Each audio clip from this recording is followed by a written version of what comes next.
Et donc l'approche est très efficace lorsque vous adressez le patient comme personne unique et que vous envisagez tous les nutriments et que vous corrigez de manière personnalisée. Et quand vous faites ça, vous avez des résultats remarquables. La situation des maisons de retraite, ou comme vous appelez en France EHPAD, est assez révélatrice et caricaturale de la situation de société.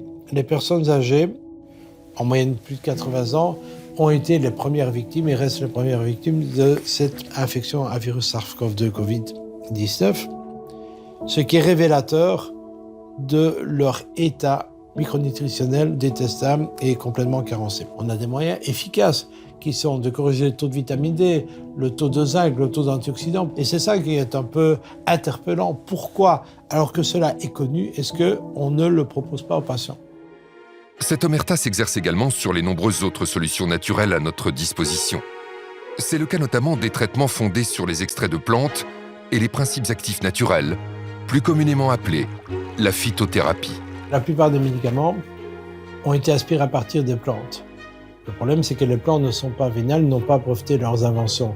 Donc, que fait Big Pharma ? Elle prend la molécule, elle la modifie, elle la rend unique, elle la brevette et elle peut la vendre au plus haut prix puisque elle est protégée. La phytothérapie, c'est une stratégie merveilleuse que moi j'ai découvert à travers les malades. J'ai pas appris ça à l'école de médecine, bien entendu. Le gouvernement chinois, quand il y a eu le Covid, ils ont été intelligents. Ils ont vu qu'ils étaient un peu débordés au début. Bon, certes, ils ont trouvé l'hydroxychloroquine en cours de route, mais ils ont fait appel à la médecine traditionnelle chinoise et que ont donné les médecins chinois beaucoup d'artémisia. Ça a marché. Après, ça a été exporté en Afrique. Ça a marché remarquablement. On s'est moqué du président de Madagascar et d'autres pays qui avaient de l'artémisia partout dans les écoles. Il n'a pratiquement pas eu de Covid, il n'a pratiquement pas eu de mort. Il y en a d'autres. Scutellaria a prouvé son efficacité sur le coronavirus lui-même. Son efficacité, je dis bien en prévention. Seul, ça ne guérit pas la maladie, mais en prévention, on a une réduction des infections à coronavirus grâce à Scutellaria. Beaucoup d'extraits de plantes ont un intérêt parce que ce sont des molécules qui vont limiter l'inflammation. Boudée, voire discréditée par une bonne partie du monde médical et scientifique, la phytothérapie mérite pleinement de retrouver ses lettres de noblesse. Le 19 septembre 2020, l'Organisation mondiale de la santé a approuvé la mise en place d'un protocole pour des essais cliniques concernant les traitements de phytothérapie pour la Covid-19. Les débats scientifiques sur l'artémisia, les margousiers ou encore la vernonie pourraient ainsi retrouver leur place légitime. À côté de la phytothérapie, vous avez l'aromathérapie. Vous avez le plus grand antiviral probablement que la nature ait créé, qui est Ravinsara. Cette huile essentielle qui vient de Madagascar est d'une puissance extraordinaire. Et on a des publications claires là-dessus. C'est un antiviral puissant qui touche justement beaucoup les virus, on va dire des familles du coronavirus, et c'est un immunostimulant. Le Ravinsara est en effet une huile essentielle emblématique de l'aromathérapie. Son efficacité sur les virus est bien connue du grand public. Pour preuve, elle a été en rupture de stock pendant plusieurs semaines en France durant l'épidémie. Le domaine de prédilection des huiles essentielles, c'est l'infectiologie. Donc toute pathologie qui aura généré ou qui va se marquer, se traduire par une infection, que l'infection soit bactérienne, fongique, parasitaire, virale. Le secret de l'efficacité d'une huile essentielle réside dans le fait qu'elle est constituée d'innombrables molécules, augmentant ainsi son champ d'action et son efficacité face aux intrus. Cette spécificité fait de l'aromathérapie une discipline très prometteuse pour résoudre l'un des défis sanitaires majeurs des années à venir, l'antibiorésistance. Selon l'OMS, d'ici 2030, les antibiotiques ne seront plus efficaces sur bon nombre de bactéries, avec des conséquences catastrophiques pour notre santé. Dans le monde, on parle de plus de 500 000 décès rattachés à ce phénomène d'antibiorésistance.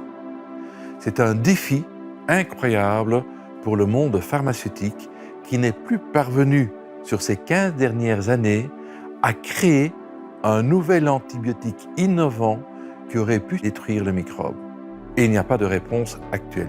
Si, il y en a une, bien sûr. En mélangeant une huile essentielle avec un antibiotique, on rend à l'antibiotique son efficacité sur le microbe qui lui résistait précédemment, parce que l'huile essentielle a été ouvrir des portes dans le biofilm dans lequel le microbe se sentait réfugié, comme entouré d'un rempart. Et c'est ça que l'huile essentielle offre. Maintenant, l'huile essentielle choisie a elle-même une activité antibactérienne qui lui permet de ne pas être simplement un ouvre-porte à l'antibiotique. Les mécanismes d'action des huiles essentielles sont nombreux, ce qui en fait des armes particulièrement utiles contre les nouvelles menaces comme le coronavirus. Chaque classe de molécules composant les huiles essentielles peut avoir une activité différente sur le virus. On va par exemple détruire l'enveloppe du virus et le virus forcément va mourir. On peut attaquer son ADN, son ARN et donc forcément provoquer la mort du virus. On peut aussi empêcher que le virus n'adhère à la paroi de la cellule pour pénétrer la cellule et créer la pathologie. Pourtant, malgré toutes ces actions avérées pour faire face aux microbes et aux virus, l'aromathérapie est régulièrement discréditée dans les médias, particulièrement durant l'épidémie de coronavirus. Pourquoi un tel discrédit alors que dès 2008, on savait qu'une huile essentielle, le laurier noble, avait une activité in vitro contre le virus SARS-CoV, responsable de l'épidémie de SRAS en 2003.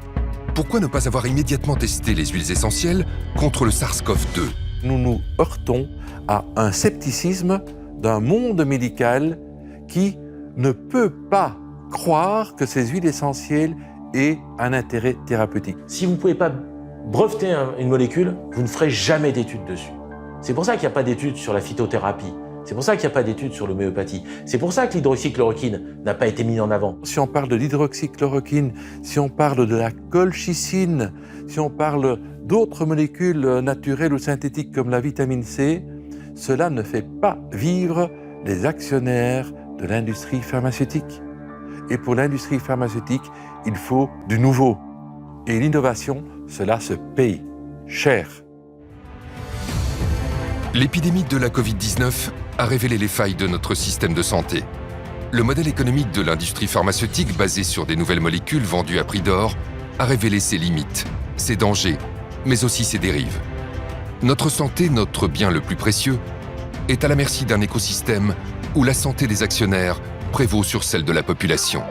Cette crise pandémique constitue une opportunité sans précédent pour qu'individuellement nous reprenions notre santé en main et que collectivement, nous nous unissions pour changer de paradigme afin que les solutions naturelles retrouvent leur lettre de noblesse. Ceci afin que le bien-être et la santé du patient soient au centre de toutes les priorités. Pour réformer le système de santé, il faudrait vraiment séparer le monde de l'argent et le monde des médecins, faire un coup de balai dans toutes les agences d'évaluation, avec des vraies évaluations pour le coût des conflits d'intérêts de chacun. Déjà, ce serait une bonne base pour repartir. La santé, c'est le fondement du bonheur.